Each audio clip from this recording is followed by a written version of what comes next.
गांव में रमेश नाम का एक नौजवान रहा करता था।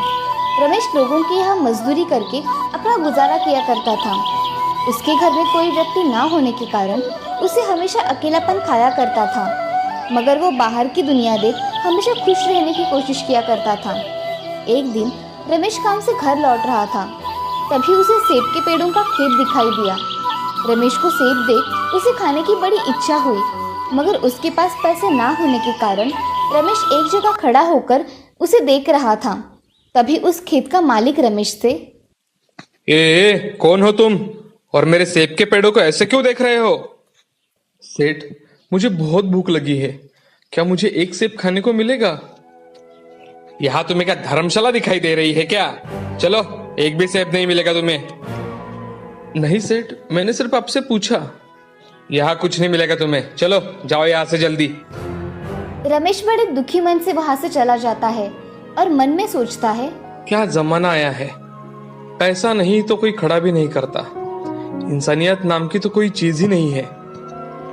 ऐसा सोचते सोचते रमेश रास्ते से घर जा रहा था। तभी उसे रास्ते में एक बूढ़ा आदमी सेब बेचते दिखाई दिया। उस बूढ़े आदमी ने रमेश को आवाज दिया, बेटे, बेटे। बाबा, क्या तुमने मुझे आवाज दिया? अरे बेटे, मुझे ये सेब की टोकरी जरा सिर पर उठा कर दो।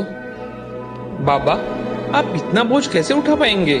अभी तो आपके सारे सेब बेचकर भी नहीं हुए, फिर भी आप घर जा रहे हो। बेटा, अब मेरी उम्र हो गई है, अब पहले जैसा काम भी नहीं होता, और शाम से पहले घर चला गया तो अच्छा होता है भाई। चलिए बाबा, मैं आपको आपके घर छोड़ देता हूँ। हाँ बेटे, चलो। ऐसा कहकर रमेश बूढ़े बाबा की सेब की टोकरी उठाकर चलने लगा। तभी उसके मन में एक विचार आता है और रमेश जाते समय रास्ते में आवाज देने लगा, सेब ले लो सेब, ताजे ताजे सेब, रसीले सेब, ताजे ताजे सेब। उसकी आवाज सुनकर 2-3 लोग उससे सेब खरीद लेते हैं। ये देख बूढ़ा आदमी रमेश से बहुत खुश हो गया और उसे घर ले गया। घर जाते ही रमेश ने फलों की टोकरी नीचे रख दी और बूढ़े बाबा से, बाबा, अब आप आराम करो, मैं चलता हूँ। बेटे रमेश, ये लो, तुम्हारे लिए ये 4 सेब है और इन्हें जाते वक्त ही खा लेना बेटा। धन्यवाद बाबा। ऐसा कहकर रमेश वहां से चला जाता है। घर आकर रमेश सेब में से 2 सेब खा लेता है और उसके बीज अपने पास रख देता है। सुबह उठकर 2 और सेब खा लेता है। रमेश को वो सेब इतने अच्छे लगते हैं कि वो सोचता है, मैं इस बीज को अगर मेरे बगीचे में लगा दूं तो मेरे बगीचे में भी सेब के पेड़ आएंगे। ऐसा सोचकर रमेश सेब के बीज घर के बगीचे में लगा देता है। कुछ ही दिनों में उससे छोटे छोटे पौधे बाहर आ जाते हैं। पौधों को देखकर रमेश हमेशा खुश हुआ करता था। वो उन पौधों की बड़ी अच्छी तरह से देखभाल किया करता था। वो पौधे कुछ ही महीने में बहुत बड़े पेड़ बन गए थे। रमेश को ये देख बहुत खुशी हुई। रमेश पेड़ों की अच्छी तरह से देखभाल किया करता था। एक दिन रमेश ऐसे ही सारे काम करके सो जाता है। अगले दिन जब रमेश अपने सेब के पेड़ों को देखने जाता है, तभी उसे सारे पेड़ सेब से भरे हुए दिखाई देते हैं। ये देख रमेश, इतने सारे सेब, और वो भी एक ही दिन में मेरे पेड़ को कैसे आए? कितने अच्छे और रसीले दिख रहे हैं ये सेब। ऐसा कहकर रमेश एक सेब तोड़कर खाकर देखता है तो उसे सेब रसीले और स्वादिष्ट लगते हैं। रमेश मन ही मन विचार करता है, ये सेब कितने रसीले हैं, अगर मैं इन्हें बाजार जाकर बेचूं तो बहुत अच्छे दाम मिलेंगे। ऐसा सोचकर रमेश सेब के पेड़ों से सेब तोड़कर टोकरी में डालने लगता है। सेब के पेड़ों से रमेश सेब निकाल रहा था, तभी वहां दूसरा रसीला सेब तैयार हो जाता था। ये देख रमेश चकित रह गया। रमेश ने 4 टोकरी सेब निकाले, मगर पेड़ पर से एक भी सेब कम नहीं हुआ। ये देख रमेश, अरे, ये मेरे सेब का पेड़ तो जादुई है, इससे कितने भी सेब निकालो फिर से तैयार हो जाते हैं। अब रमेश सेब से भरी हुई टोकरियों को लेकर बाजार चला जाता है और बाजार में उन्हें अच्छे दामों से बेचता है। एक आदमी रमेश से, अरे भैया, 1 किलो सेब कितने के दिए? भैया 70 रुपए किलो। आपको कितने दूं? जी मुझे 2 किलो सेब बांध देना भाई। ऐसा कहते ही रमेश उस आदमी को 2 किलो सेब दे देता है। बहुत सारे लोग रमेश से सेब खरीद लेते हैं। रमेश के पास के सेब इतने रसीले होते हैं कि लोग उसके सेब फिर से लेकर जाने लगे। ये देख रमेश बहुत खुश हो जाता है। अब रमेश सारे सेब बेचकर घर आ गया। अगले दिन रमेश 10 टोकरियां सेब निकालता है और बाजार जाकर बेचता है। उसके अगले दिन 10 टोकरियां सेब भी खत्म हो जाते हैं। अब रमेश घर जाने के लिए निकलता है। तब उसकी नजर बूढ़े बाबा पर पड़ती है। रमेश को बूढ़े बाबा की तबीयत ठीक नहीं लगती। वो तुरंत उनके पास जाकर, बाबा, आपकी तबीयत तो ठीक है ना? अरे बेटा, कैसे हो? कितने दिनों बाद मिले हो? बाबा, आप इतने थके हुए क्यों लग रहे हो? अब इस बूढ़ा की वजह से ये हाल है, और मेरा कौन है इस दुनिया में जो मेरी देखभाल करेगा? बाबा, आप चलिए मेरे साथ। आज से आप मेरे साथ ही रहेंगे। मैं आपके बेटे जैसा ही हूँ ना? हाँ बेटे, तू तो मेरा बेटा ही है। ऐसा कहकर बूढ़े आदमी की आंखें भर आती है और बूढ़े बाबा रमेश को गले लगा लेते हैं। रमेश बूढ़े बाबा को लेकर अपने घर चला जाता है। उनको खाना देकर रमेश उनको सेब के जादुई पेड़ दिखाने लेकर जाता है। बाबा, यहाँ आइए। ये देखिए, ये जादुई सेब के पेड़ है। आपने दिए हुए सेब के बीजों से आए हैं। वो पेड़ देखकर बूढ़े बाबा बहुत खुश हो जाते हैं और रमेश से कहते हैं, अरे रमेश बेटा, क्या ये सच में मैंने दिए हुए सेब के पेड़ हैं? बहुत अच्छे सेब लगे हैं। बाबा, सभी पेड़ के सेब बहुत अच्छे हैं और लोगों को ये सेब बहुत पसंद है। ये देखिए बाबा, यहाँ से सेब निकाला तो फिर से उस जगह सेब आ जाता है। ये सेब खत्म ही नहीं होते। रमेश, ये भगवान का आशीर्वाद है। जो जादुई पेड़ तुम्हें मिला है, इसका सही तरह से इस्तेमाल करना बेटा। हाँ बाबा। रमेश उस पेड़ के बहुत सारे सेब निकालता है और बड़े व्यापारी को बेच देता है। ऐसे ही बहुत दिन बीत जाते हैं। अब रमेश अपना घर बहुत बड़ा बना लेता है और उसके पास बहुत पैसे आ जाते हैं। रमेश अब गांव का सबसे धनी व्यक्ति बन गया था। उसके घर में अब काम करने के लिए नौकर थे।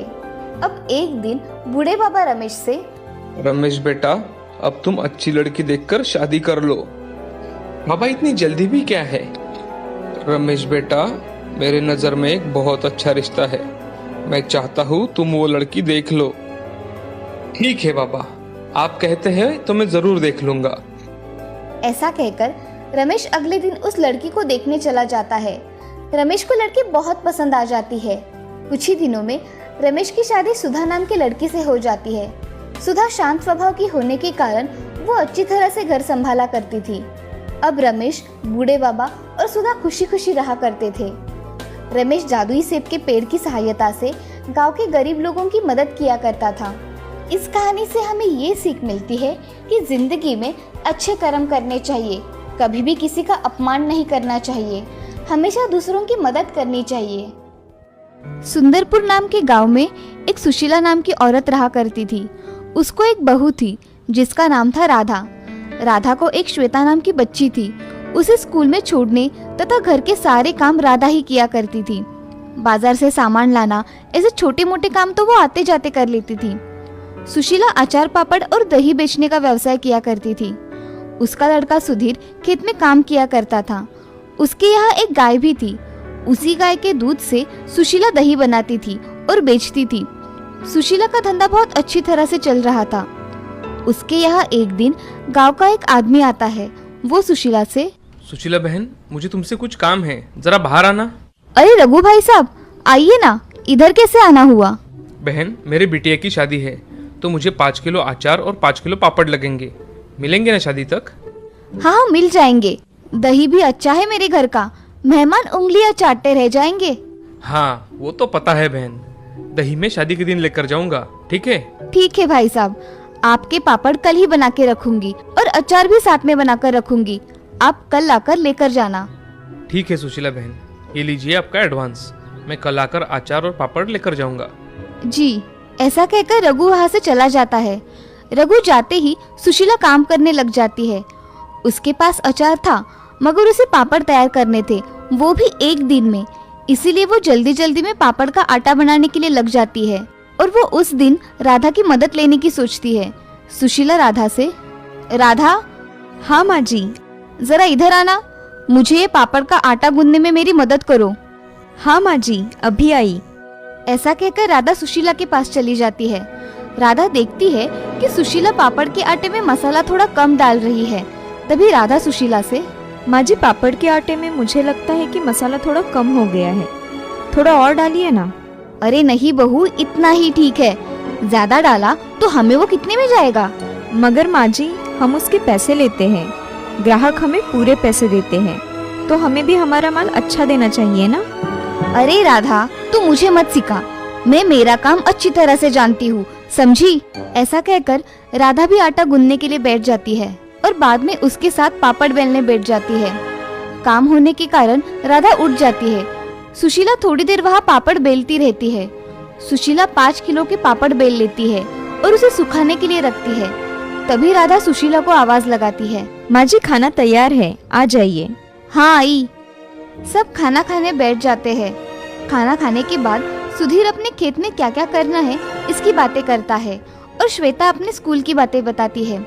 अब बातें हो जाने के बाद सभी सोने के लिए चले जाते हैं।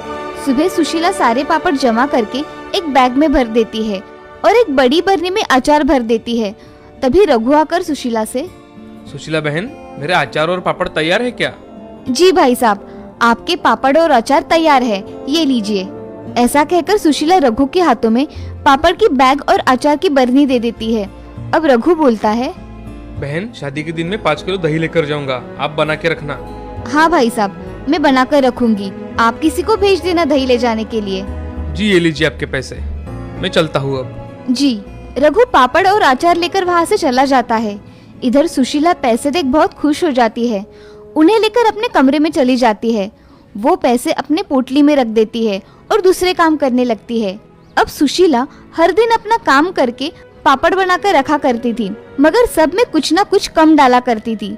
एक दिन उसके दिमाग में एक आइडिया आता है, अगर मैं लोगों को अचार नाप के थोड़ा कम दे दिया करूँ तो मेरा ही फायदा है, और पापड़ में मसाला कम डाला तो मेरा ही मुनाफा और हो जाएगा।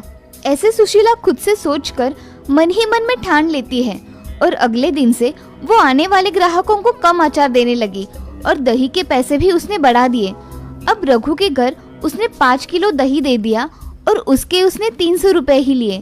तभी सुशीला का बेटा सुधीर उससे, अरे माँ, आजकल गाय दूध कम दे रही है, अगर तुम्हें कुछ दूध कम पड़ रहा हो तो बाहर से खरीद लेना। अरे नहीं, फिलहाल तो चल रहा है, बाद में देखेंगे, कम पड़ा तो मैं देख लूंगी। ठीक है माँ, चलो मैं खेत में जाकर आता हूँ। ठीक है बेटा। ऐसा कहकर सुधीर खेत में चला जाता है और सुशीला सोचने लगती है कि तभी राम वहाँ दही लेने आ जाता है। चाची, मुझे 1 किलो दही चाहिए, एकदम ताजा। हाँ राम, रुको, मैं अभी लाती हूँ। ऐसा कहकर उसके हाथ के डिब्बे में सुशीला 1 किलो दही लेकर आती है। तभी उस दही को देख राम बोलता है, चाची, आजकल दही में ज्यादा पानी आ रहा है। अरे बेटा, ये गर्मी का मौसम शुरू हो गया है ना, इसीलिए दही ऐसा होता है। अच्छा चाची, ये लो पैसे, अब मैं चलता हूँ। हाँ ठीक है। सुशीला पैसे गिनती है और खुद से बोलती है, इसे कम पैसों में दही भी अच्छा चाहिए, कौन यहाँ इतनी ईमानदारी से धंधा करता है, आया मुझे सिखाने वाला। ऐसा कहकर सुशीला घर में चली जाती है। उसे सुधीर की बातें याद आती है कि दूध कम पड़ गया तो बाहर से मंगवा लेना। वो फिर से मन ही मन में सोचती है, अगर दूध कम पड़ गया तो मुझे कुछ न कुछ करना पड़ेगा, नहीं तो मेरे ग्राहक कम हो जाएंगे। ऐसे ही दिन ब दिन सुशीला का लालच बढ़ता जा रहा था, मगर उसके बहू के नजर से ये छुपा नहीं था। सुशीला अचार कम देती थी, पापड़ में मसाला कम और अब दूध में पानी मिलाकर उसका दही लगाया करती थी। इससे ग्राहक शिकायत किया कर रहे थे। ये सब देख राधा सुशीला से बात करने की सोचती है और कुछ मन में सोचकर सुशीला के पास चली जाती है। माँ जी, आपने जो पापड़ दिए थे ना रघु चाचा की लड़की के शादी में, उसको लोग कह रहे थे कि उसमें स्वाद ही नहीं है। क्या कह रही हो बहू तुम? मैं सच कह रही हूँ माँ जी, मैंने अपने कानों से सुना है। अगर ऐसा कुछ था तो रघु मुझसे बोलने क्यों नहीं आया? माँ जी, आपसे बोलने के लिए सब डरते हैं, इसीलिए कुछ नहीं कहते, मगर इसका तो परिणाम आपके धंधे पर पड़ेगा ना। इससे तो ग्राहक कम हो जाएंगे और अच्छे पापड़ ना मिलने की वजह से लोग दूसरे लोगों से पापड़ खरीद लेंगे। इससे आपका नुकसान हो जाएगा।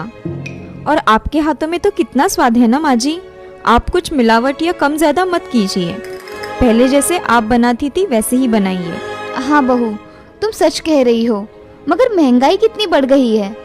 माँ जी, आप थोड़े वस्तु के दाम बढ़ा देंगी तो चलेगा, मगर जो भी चीज हमारे यहाँ से जाएगी ना, उसका स्वाद लोगों के मुंह में बैठा रहना चाहिए।